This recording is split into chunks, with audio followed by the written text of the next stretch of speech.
लोकसभा चुनाव से पहले राजस्थान का पहला अंतरिम बजट काफ़ी महत्वपूर्ण माना जा रहा था। उम्मीद थी कि पेट्रोल और डीजल के दामों में गिरावट होगी, लेकिन ऐसा नहीं हुआ। नमस्कार, मेरा नाम है मृत्युंजय त्रिवेदी और आप देख रहे हैं अमर उजाला राजस्थान। राजस्थान में पेट्रोल डीजल पर दूसरे राज्यों की अपेक्षा ज़्यादा टैक्स वसूला जा रहा है।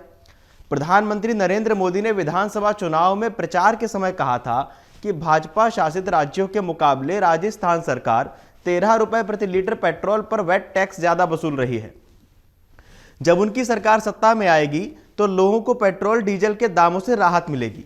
आज 8 फरवरी को जब विधानसभा में बजट पेश किया गया तो उम्मीद की जा रही थी कि पेट्रोल डीजल की कीमतें चुनावी वादे के हिसाब से कम हो जाएंगी, लेकिन ऐसा नहीं हो सका। हमारे रिपोर्टर ने जब भाजपा के नेताओं से पेट्रोल डीजल से जुड़ा सवाल किया तो उनका क्या रिएक्शन था, आप देख लीजिए। ओटाराम देवासी जी मेरे साथ हैं, राजस्थान सरकार के मंत्री।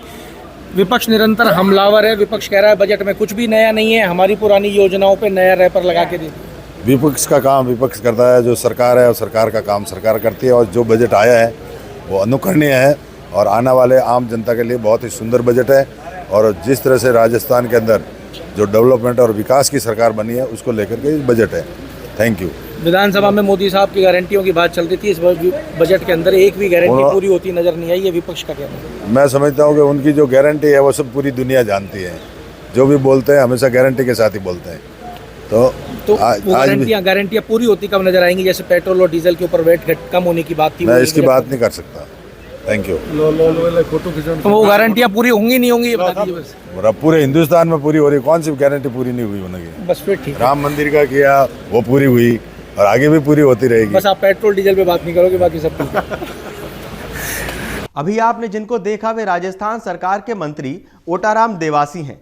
यही सवाल जब भाजपा के पूर्व मंत्री और वर्तमान विधायक श्रीचंद कृपलानी से किया गया तो उनका क्या रिएक्शन था, आप ये भी देख लीजिए। सर, विपक्ष निरंतर हमलावर है, बजट में कुछ भी नहीं है। जो विपक्ष ने 5 साल में नहीं किया उससे ज़्यादा इस बजट में है। बेरोजगारों को रोजगार देने की बात इस बजट में की गई है, किसानों के लिए बात की गई है, गौशालाओं के लिए बात की गई है। क्या नहीं है? महाराणा प्रताप सर्किट जो हमारी सबसे बड़ी डिमांड थी उसको इस बजट में दी गई। और क्या चाहिए बजट? वो कह रहे हैं हमारी पुरानी योजनाओं पे नया रैपर लगा के पेश कर दिया है और कुछ नहीं किया। ये जो एमएलए क्वार्टर्स बने ना, ये भी मेरी योजना थी। बिल्कुल थी। हाँ। तो अब आप ये बताइए कि जो पूरा सरकार की पुरानी योजना जो विपक्ष कह रहा है कि चिरंजीवी योजना, ओपीएस, इसके ऊपर कोई चर्चा ही नहीं की गई। चिरंजीवी योजना से जनता को इतनी राहत नहीं थी जितनी मोदी जी के आयुष्मान भारत कार्ड से थी। पर उसके अंदर और उसको अब लागू कर रहे हैं। उसके अंदर विपक्ष कह रहा है कि हर आदमी उसमें कवर नहीं होगा। विपक्ष ये बात कह रहा है कि हर आदमी उसमें कवर नहीं होगा। जो भामाशाह योजना क्यों बंद की उन्होंने हमारी? वसुंधरा जी की भामाशाह योजना किसने बंद की? इस सरकार ने नाम बदला, चिरंजीवी योजना। मैंने अन्नपूर्णा रसोई योजना चली थी, इंदिरा गांधी क्यों रखा? चलता रहता है इसी तरीके से नाम बदल के चलता रहेगा। नहीं, हमारी योजना इन्होंने बंद की। हमारी आपकी योजना इन्होंने इंदिरा जी की अन्नपूर्णा रसोई योजना, अन्नपूर्णा माता के नाम पे योजना, इन्होंने एक राजनीतिक नेता के नाम पे इन्होंने योजना रख दी, इसलिए वो अन्नपूर्णा करती। उसमें कोई बुराई वाली बात नहीं है। विपक्ष कह रहा है कि वे पेट्रोल और डीजल के ऊपर कोई बात नहीं की जा रही है वैट घटाने की, मोदी जी की, जबकि वादा था मोदी जी का। हेलो,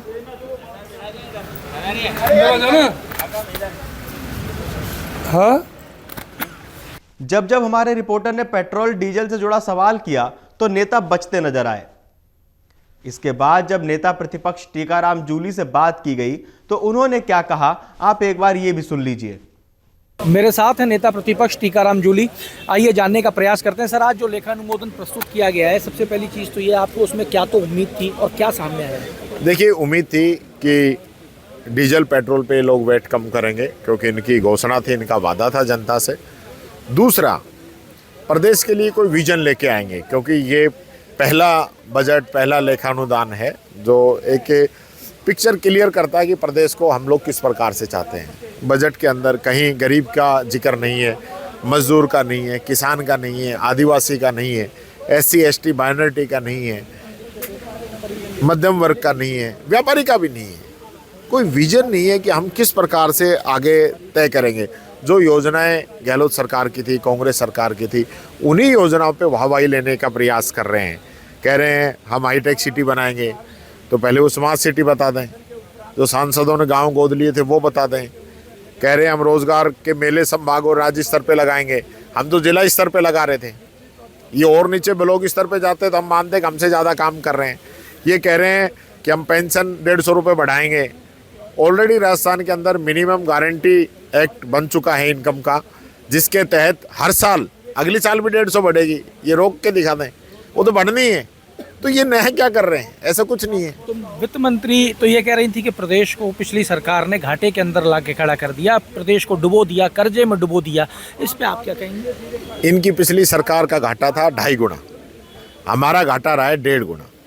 और अब ये जो कर रहे हैं ये हमसे भी दुगना तिगुना जाएंगे। 67,000 करोड़ का घाटा है इस बजट के अंदर जो इन्होंने पेश किया है, तो इसी में कम करके दिखा देते।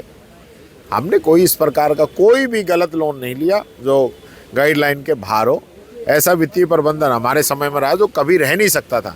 और 2 साल हमारे कोरोना में बीते। कोविड के अंदर कितना परेशानियों का सामना करना पड़ा। सारी आय खत्म हो गई थी, फैक्ट्रियां बंद हो गई थी, सारा माइनिंग बंद हो गई थी, सारा राजस्व खत्म हो गया। तो उसके बावजूद भी हम लोगों ने इतना किया, उसकी ये कभी तुलना कर सकते हैं क्या?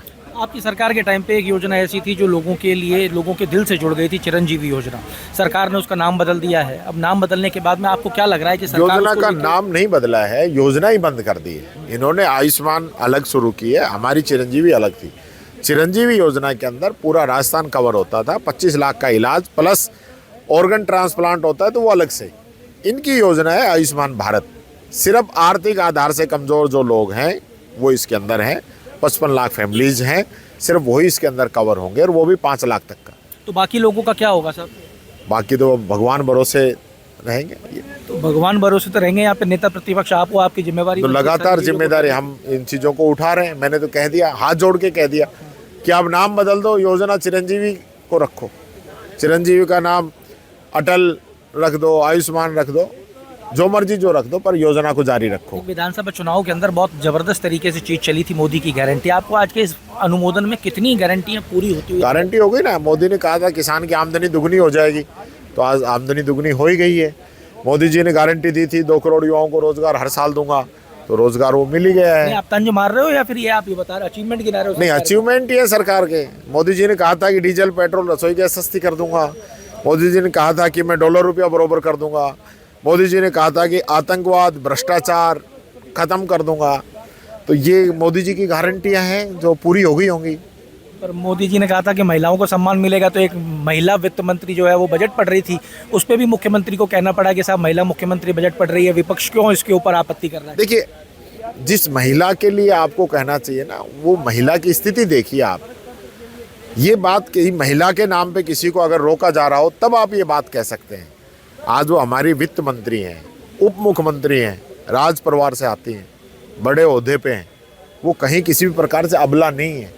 और हमने कोई गलत प्रकार से नहीं टोका। हमने यही कहा था कि जो आप बजट पढ़ रही हैं तो बजट जो है उसको पढ़िए, आप बजट के बाहर की बातें मत करिए। अभी क्या है, अनुशासन नहीं है, सदन में लोग बैठे नहीं हैं, सदन की मर्यादाओं का ज्ञान नहीं है।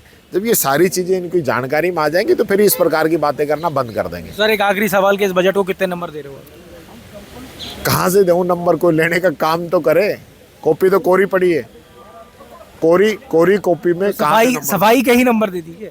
सफाई हो नहीं रही है। 10 साल से स्वच्छ भारत अभियान चला रखा है और गंदगी बढ़ती जा रही है, सर्वेक्षण में रैंकिंग गिरती जा रही है, तो उसके नंबर भी तो इनके वैसे ही ऑलरेडी 0 है। इसके बाद प्रदेश अध्यक्ष गोविंद सिंह डोटासरा ने क्या कहा, आप एक बार वो भी सुन लीजिए। इस बजट में कुछ भी नया नहीं है। जो केंद्र की सरकार ने जो बजट दिया है उसमें से कॉपी पेस्ट की गई है और कोई विजन इन्होंने नहीं दिखाया। फिर वही पुराना राग अल्पाते हुए जो महामहिम राज्यपाल से कहलवाया था, पुरानी हमारी गत सरकार की जो जिस तरीके से बुराइयां करने का काम किया है, इसके अलावा कोई विजन नहीं है। इन्होंने कहा है कि हम आंगनबाड़ी कार्यकर्ताओं के लिए जो 15% पैसे बढ़ाएंगे, तो ये तो हमने कानून ही पारित कर दिया, मिनिमम इनकम गारंटी का कानून पारित करके, और हमने बजट में घोषणा की थी कि भाई ये 15% ऑटोमेटिक हर साल जो है वो वृद्धि हो जाएगी। चाहे वो पेंशन की बात लो, चाहे आंगनबाड़ी और स्वास्थ्य कार्यकर्ताओं की जो बात की, महिला स्वास्थ्य कार्यकर्ताओं की, उनमें जो बजट में बढ़ोतरी की गई है वो तो हमारी सरकार का किया हुआ काम है। इन्होंने नया कुछ भी नहीं किया है। और पेट्रोल और डीजल की जो हमेशा इस हाउस में चिल्लाते थे, बार बात करते थे कि राजस्थान का पेट्रोल और डीजल बहुत महंगा है, आज उसमें 1 रुपये की किसी तरीके की कोई छूट देने का इन्होंने कोई प्रावधान रखा नहीं है, कोई बात कही नहीं है। और जिन 70,000 बेरोजगारों को नौकरियां देने की बात कर रहे हैं, 1,10,000 ऐसे नौजवान हैं जो परीक्षा दे चुके हैं या उनका अपॉइंटमेंट लेटर छप चुका है, वो इनके पास में 2 महीने से पड़ा है, 60 दिन से ज़्यादा अधिक समय से रोक करके वो इसके माध्यम से अपनी बात कह करके और फिर नौकरी देने की बात कर रहे हैं, जबकि नई एक भी नौकरी की विज्ञप्ति निकालने की बात किसी भी डिपार्टमेंट के लिए इन्होंने नहीं कही है कि न महंगाई कम करने का विज़न है, न इनकी बच्चों को रोज़गार देने का कोई विज़न है, न इंफ्रास्ट्रक्चर डेवलप करने का कोई विज़न है। ये चिकित्सा की बात कर रहे हैं। हमारी सरकार के समय हिंदुस्तान में राजस्थान पहला स्टेट है जो नंबर 1 है हेल्थ के इंफ्रास्ट्रक्चर में, उसकी बात नहीं करेंगे।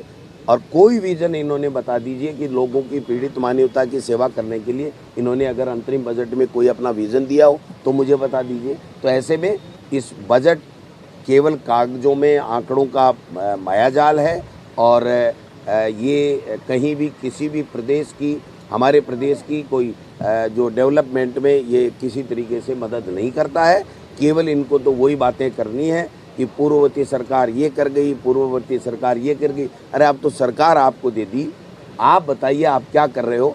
आपने तो 60 दिन में अधिकारियों के विशेष सहायक भी नहीं लगा पाए और आप बातें कर रहे हो इतनी बड़ी। तो ये सारी जनता देख रही है और आने वाले समय में लोकसभा चुनाव में मैं कहना चाहता हूँ कि इनका पूरा का पूरा जो है वो समझ में आ गया लोगों के कि ये केवल रिमोट कंट्रोल की सरकार है, दिल्ली से आई पर्ची की सरकार है और केवल औचक निरीक्षणों की सरकार है। इसके अलावा इससे इतर कुछ भी नहीं। जैसा कि आपने देखा, सुना, जाना और समझा, उसके हिसाब से आपको क्या लगता है? आपको राजस्थान के बजट से क्या उम्मीद थी और क्या उम्मीद आपकी पूरी हुई? कमेंट करके बताइए।